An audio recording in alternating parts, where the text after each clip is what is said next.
My name is Sasha. For those who don't know, I'm also from Studies in Poverty and Inequality Institute. And welcome to our training. We've titled Budget Advocacy for Better Health Systems and Access to Health Entitlements. So we all have rights which are supposed to be fulfilled by law. So how to learn about what those rights are so that we can start to use the budget to make sure that those rights get fulfilled. So mna ndizawuqala lena i-session on socio-economic rights. Ne? So apha sininike i-constitution, right? Now i-constitution ilento bakuthi it's the highest law of the land. So neyiphi na into ebhaliweyo that is not saying the same thing as i-constitution ayiyo nansi ezawuprevailer because yiyo highest apha eSouth Africa.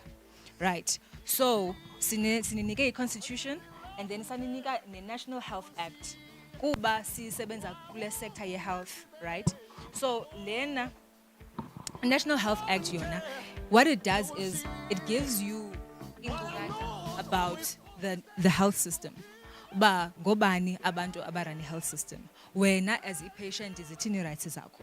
Xa usiya eclinic mhlawumbe ubona into wrong, how do you proceed? Uxelela bani? Ukrweca usister okanye do you make a phone call or yonke le information elapha nayo iyafana ne-constitution ngoba ine-sections nge-sections ne, but i-information elapha ngaphakathi yohlukile kancinci. So it's more tailored for e-health yona, National Health Act. All right. So using these two resources sizawujonga i-socio-economic rights, what they are, how we can use socio-economic rights, and how they can help us.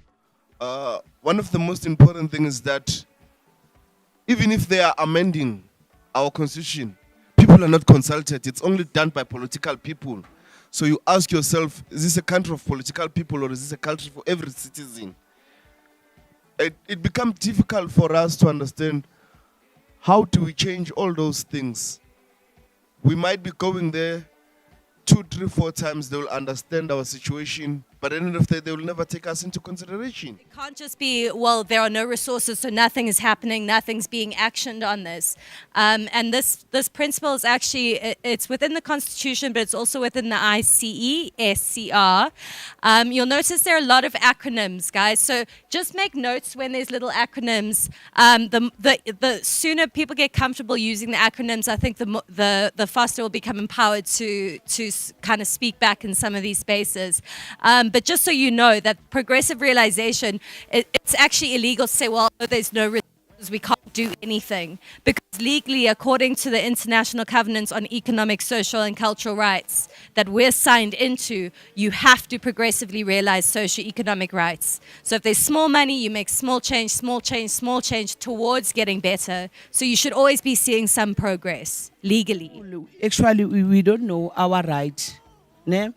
Like, it's not easier to the people in ground to go straight to that people there in a higher level. As much as the Constitution is doing it, example, at Pretoria, but as I am, even if I see the problem in our community, also the community see the problem, but we don't know how can we go straight to them. You have to start to call the councillors, talk with the councillors. We don't know, or that councillors, they take it that issue serious, or you just talk and finish there down at the floor. That is why problems are continuing happening each and every day. You see, because sometimes they can sit down and talk there on top. Maybe they're making the budget. The budget, it can't even come to the people. That is why the problem is multiplying each and every day. Because if we don't have access to go straight to them, how can we go straight to them? We're going to look at local government and Yakumula is taking the realization of your rights. Now, what can local government, not national, local, low lapa, what can local government do to realize its rights?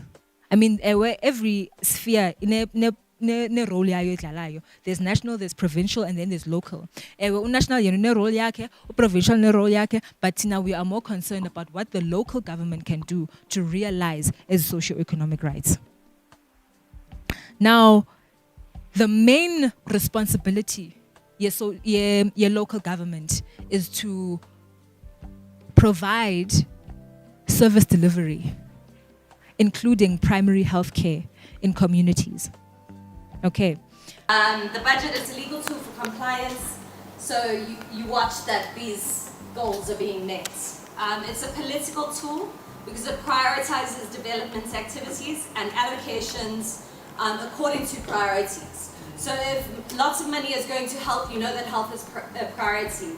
If little money is going to this area, you know that's not a priority, right? So in that way it's political because it reflects political priorities. It's an economic tool like we've spoken about because it needs to promote economic stability, it needs to grow the economy.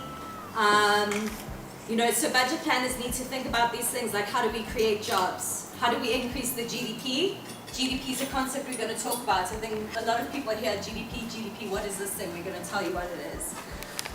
It's also planning and accountability, so holding agencies accountable for the planned revenue and expenditure, setting out goals, costs, and expected outcomes of spending. So again, the budget is a tool to access a lot of different kinds of information. So we've been introduced to this concept of nominal prices, right? And like I was saying, it's important for us to know about what these concepts, because when we look at a budget document, it will just say, oh, we've increased spending on health, for example, but they haven't adjusted for inflation. What does that mean? They can go and stand in front of everyone and say, we've increased spending on health.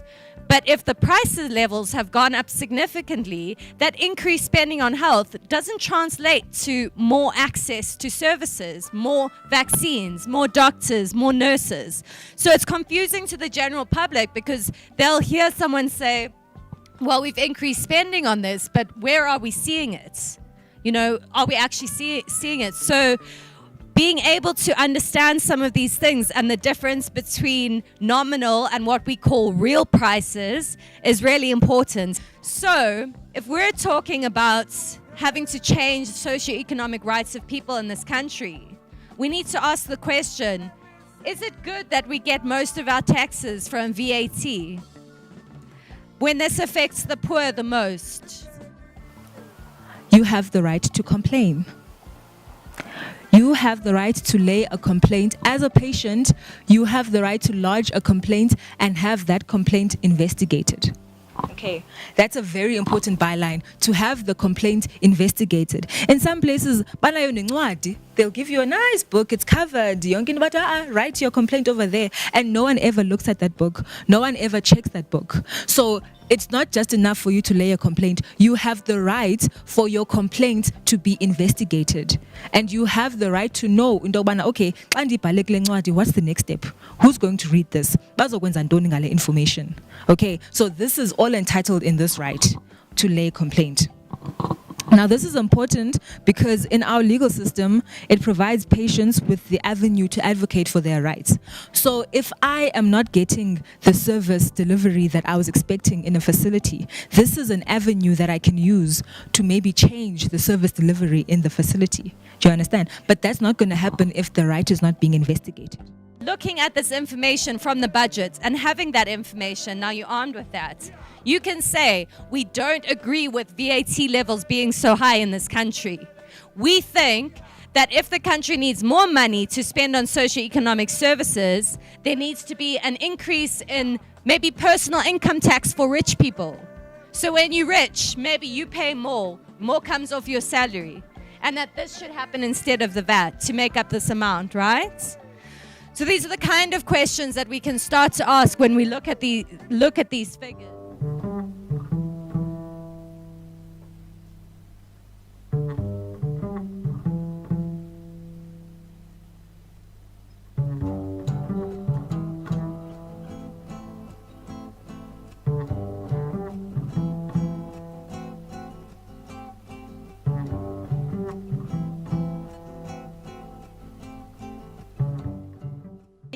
budget adequacy is very important, and this workshop has empowered me. I understand, because ezinye izinto, yes, I did economics, but I didn't know the real thing that I can be involved in the budget a country where one, and that has opened my eyes, and now I can challenge ezinye izinto which I didn't know that I can challenge. Then it has empowered me a As a lot. person, you learn every day. These are the things that we need to get informed about. So understanding budget and knowing that you have a right to be told how are they going to use this budget, it's very important. But if you don't have access to it, it kills you emotionally to understand that there are things that you are denied as a citizen within your own country, to understand that you have a right to proper sanitation, which is part of the budget amount which was put for proper water, sanitation, infrastructure, but it's not happening the way it should be happening.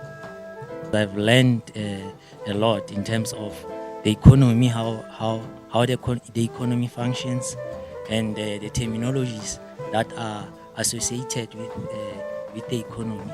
And I also learned how the constitution can be used to produce good results, and how can the politician taken into account in terms of public spending and other things, social, more especially socio-economic issues. I would love people to come and join, because it gives birth to the knowledge for them to, to take things to the next level. Because most of people, more especially around townships, they are not aware of these things.